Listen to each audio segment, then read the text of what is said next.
जाता है। वह औरत पूरी रिकॉर्डिंग सुनने के बाद जोर जोर से हंसने लगती है और कहती है कि मैं जानती हूँ कि यह आदमी कौन है और क्या बोल रहा है। ये सुनकर डिटेक्टिव खुश हो जाता है और उससे पूछता है कि कौन है यह आदमी, जिस पर वह बताती है कि यह अल्बानिया का एक्स प्रेसिडेंट है जो अब इस दुनिया में नहीं रहे। यह उनकी एक पुरानी रिकॉर्डेड स्पीच है, यानी कि अंदर जो रॉबर्स थे उन्हें पता था कि पिज्जा बॉक्स के अंदर ट्रांसमीटर लगे हुए हैं, इसीलिए वो ट्रांसमीटर के आगे एक रिकॉर्डेड टेप चला देते हैं और पुलिस को बेवकूफ बना लेते हैं। दूसरी तरफ मैडलिन न्यूयॉर्क के मेयर के पास आती है। मैडलिन जो एक बहुत ही चालाक लेडी थी, उसने मेयर को भी फंसा रखा था क्योंकि उसके पास मेयर का कोई राज था। इसलिए मैडलिन मेयर के साथ गाड़ी में आकर डिटेक्टिव से मिलती है। मेयर डिटेक्टिव से कहता है कि मैडलिन एक बहुत ही काबिल लेडी है, अगर तुम इसकी बात इन रॉबर्स के लीडर से करवा दो तो मैडलिन तुम्हारा काम आसान कर सकती है। लेकिन डिटेक्टिव किसी की भी कोई भी मदद नहीं लेना चाहता, जिस पर मैडलिन उसे कहती है कि तुम्हें प्रमोशन मिल सकता है। डिटेक्टिव कहता है कि अगर मेरे अंदर काबिलियत होगी तो मुझे अपने आप ही प्रमोशन मिल जाएगा। तब मैडलिन कहती है, लेकिन उस केस का क्या जो तुम्हारे ऊपर चल रहा है, जहाँ पर $150,000 गायब हो गए थे। यहाँ मैडलिन डिटेक्टिव से कहती है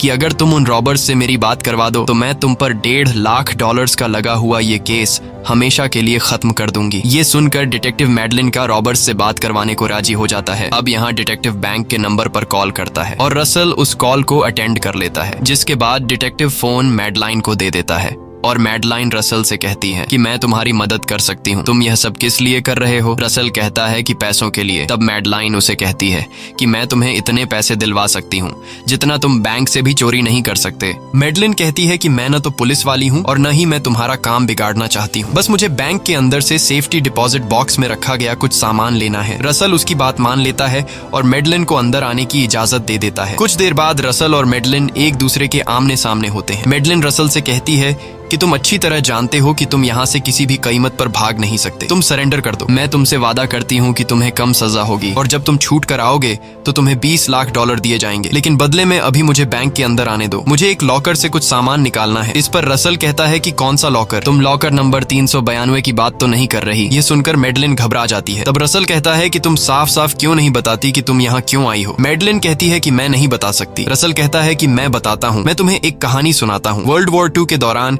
एक अमेरिकन स्विट्जरलैंड के एक बैंक में काम करता था। उस आदमी के नाजी सोल्जर्स से बहुत अच्छे रिश्ते थे। उस आदमी ने अपनी कंट्री से गद्दारी की और मासूमों का खून बहाकर उसने बहुत सारा पैसा कमाया और उन्हीं पैसों से आज वह एक बहुत ही आलीशान जिंदगी जी रहा है। लेकिन अब मेरे पास उस आदमी के खिलाफ सबूत है। रसल कुछ डॉक्यूमेंट्स निकाल कर कहता है कि ये सबूत मुझे उसी लॉकर से मिले हैं जिसे तुम हासिल करना चाहती हो, लेकिन ये डॉक्यूमेंट्स मैं तुम्हें किसी भी कीमत पर नहीं दे सकता, क्योंकि यहाँ से निकलने के बाद अगर मैं पकड़ा गया तो तुम्हें यहाँ जिस आदमी ने भेजा है उसे मुझे किसी भी हाल में छुड़ाना होगा, नहीं तो मैं उसकी सच्चाई पूरी दुनिया के सामने ला दूंगा। अब मैडलिन समझ जाती है कि रसल बहुत ज्यादा चालाक है और वह किसी भी हाल में उसे डॉक्यूमेंट्स नहीं देगा, इसलिए मैडलिन बाहर आ जाती है। बाहर आते ही डिटेक्टिव उससे पूछता है कि तुमसे रॉबर्ट्स ने क्या कहा, लेकिन मैडलिन डिटेक्टिव को कुछ भी नहीं बताती। बैंक के अंदर दिखाया जाता है कि सभी लोगों को अलग अलग कमरों में बंद किया गया है। तभी रॉबर्ट्स के साथ एक लड़की आती है जिसका नाम स्टीवी है। वह एक कमरे में जाती है और वहां से 4 लोगों को उठा कर ले जाती है। वह उन चारों को एक अलग केबिन में बंद कर देती है। बाहर आने के बाद स्टीवी खुद चिल्लाना शुरू कर देती है। उसका जो साथी होता है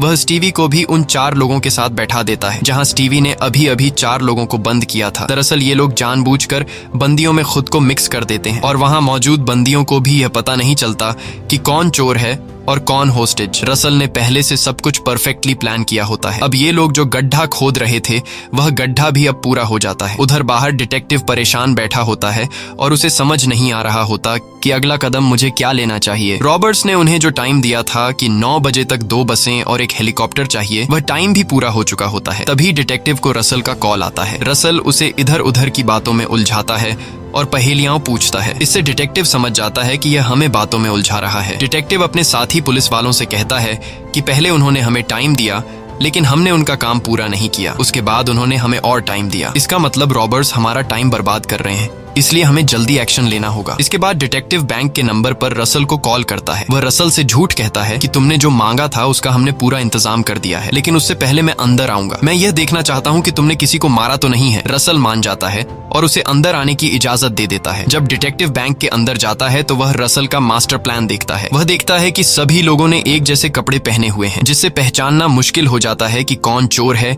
और कौन होस्टेज। जब रसल आखिरी कमरे में जाता है तो वहाँ 3 लोग होते हैं। उन तीनों के चेहरों पर मास्क नहीं होते और वे बहुत डरे हुए होते हैं। रसल कहता है कि ये वो लोग हैं जो बात बिल्कुल भी नहीं मानते। डिटेक्टिव जब देखता है कि सभी लोग सेफ हैं, तब रसल डिटेक्टिव को बाहर दरवाजे तक छोड़ने के लिए जाता है। यहाँ इन दोनों के बीच बातचीत होती है। डिटेक्टिव रसल से कहता है कि तुम मेरे साथ बाहर क्यों नहीं चले जाते। रसल कहता है कि अभी मेरा काम खत्म नहीं हुआ है और जब मेरा काम खत्म होगा तो मैं वादा करता हूँ कि मैं इसी गेट से बाहर निकलूंगा। फिर रसल डिटेक्टिव से कहता है कि अगर तुम्हारी और कोई ख्वाहिश हो तो बता सकते हो। डिटेक्टिव मजाक में कहता है कि मेरी ख्वाहिश है कि मैं अपनी गर्लफ्रेंड से शादी कर लूं, लेकिन मेरे पास पैसे नहीं है। अब इन दोनों की बातचीत चल रही होती है कि तभी डिटेक्टिव रसल को जोर से लात मारता है और रसल को सीढ़ियों से नीचे गिरा देता है। और जैसे ही वह रसल का मास्क हटाने वाला होता है, तभी वहां पर रसल का साथी आ जाता है जिसके पास गन होती है और वह उसे गन पॉइंट पर ले लेते हैं, लेकिन वो डिटेक्टिव को कुछ भी नहीं करते और उसे बाहर छोड़ देते हैं। बाहर आने के बाद डिटेक्टिव समझ जाता है कि उनका प्लान बहुत ही मजबूत है। रसल बहुत ही चालाक इंसान है, उसने बहुत ही तगड़ी प्लानिंग की है और ये लोग हमारे साथ खेल रहे हैं। उन्हें सब कुछ पता है कि हम क्या करने वाले हैं, क्योंकि रसल ने डिटेक्टिव से यह कहा था कि मैं जानता हूँ कि कानून के हिसाब से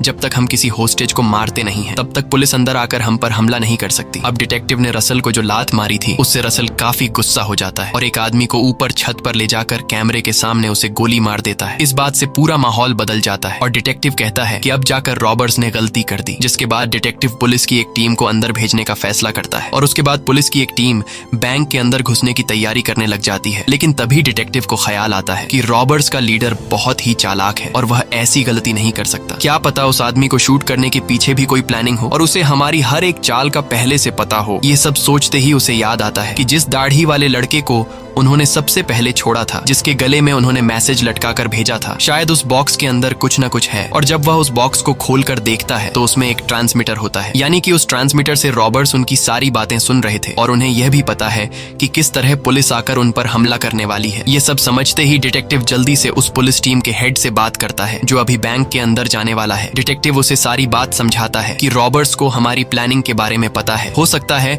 उन्होंने पहले से ही तुम्हारे लिए बम फिट करके रखे हों, इसलिए तुम वापस आ जाओ। लेकिन वह ऑफिसर वापस आने से मना कर देता है और कहता है कि मैं सब कुछ कंट्रोल कर लूंगा, यानी कि अब वह उन पर हमला करेगा।